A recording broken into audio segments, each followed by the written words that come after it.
Sound production, take one.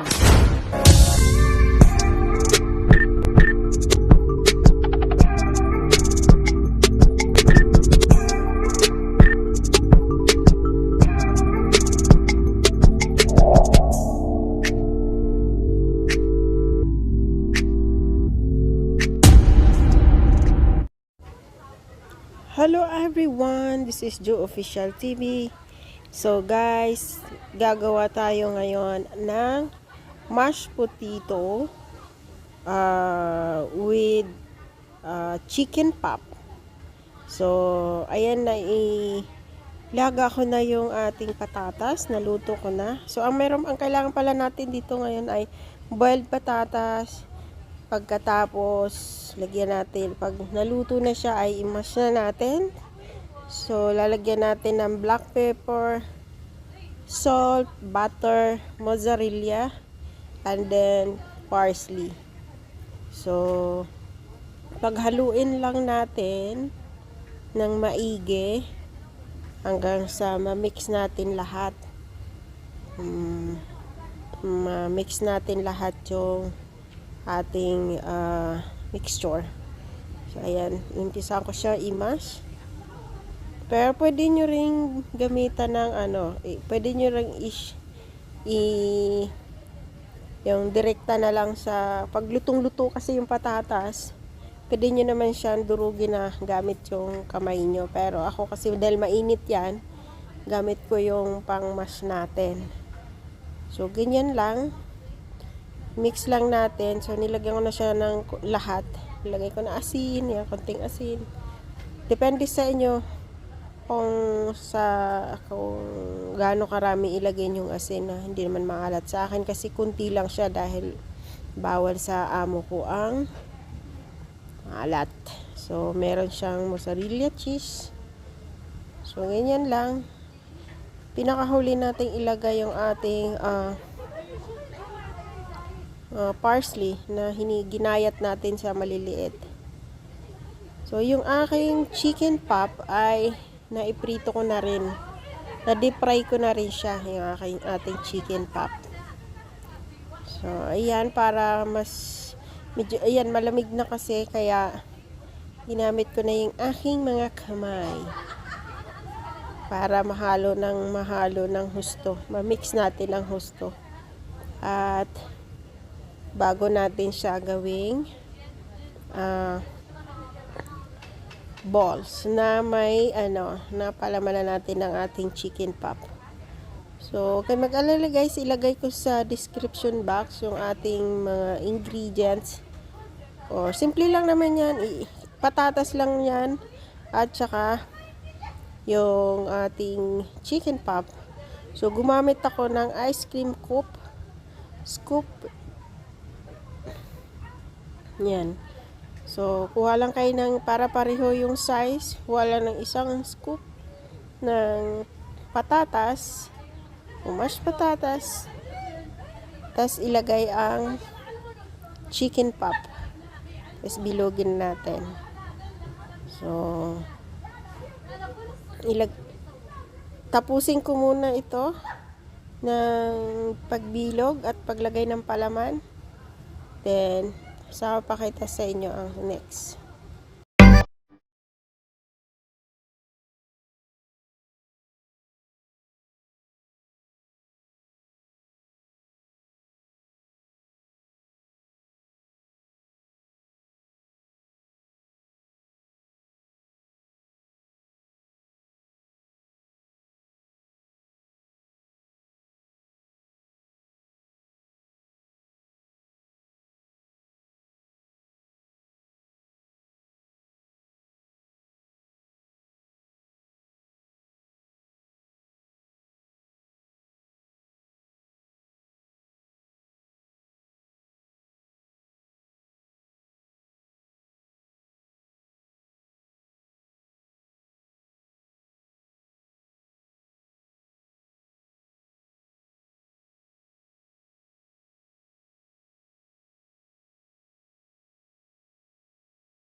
Okay guys, dito na tayo sa next steps.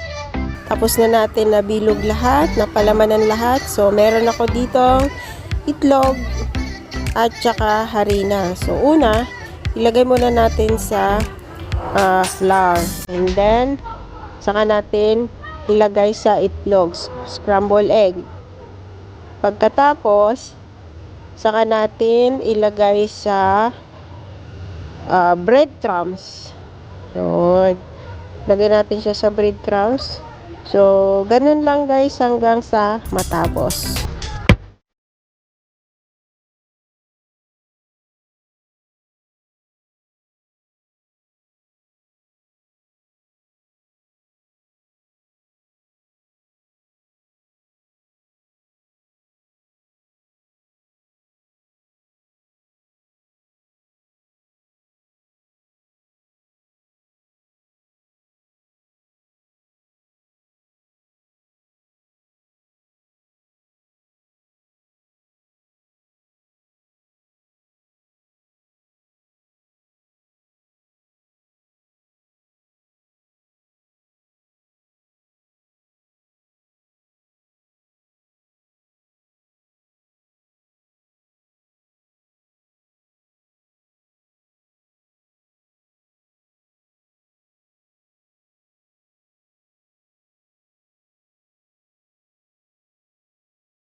So, proceed tayo guys sa ating third step.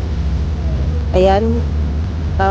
Deep fry na natin siya. Kailangan, kainitin ko na natin ang ating mantika bago siya ilagay. Hindi naman yung masyadong mainit. Nihimit lang siya. So, ayan. Hanggang sa mag-brown, golden brown lang. Pagulunin natin ang pagulunin pa ng mantika. Ayan. Parang kasi luto naman siya eh. Luto na yung patatas, luto na yung chicken, yung chicken pop natin. So, ang Lulutuin na lang natin dyan yung itlog. O tatapunin natin yung kanyang kulay. So gawin lang natin golden brown. Dahil, di ba, nilagay natin sa breadcrumbs at saka magiging crunchy siya. So, ganyan lang guys hanggang sa natapos. So, eto na guys ang ating finished product. So, tapos na, naluto na natin at na-arrange na natin. So, thank you so much for watching this vlog and enjoy. Sana may natutunan kayo. Thank you and God bless. Bye-bye everyone.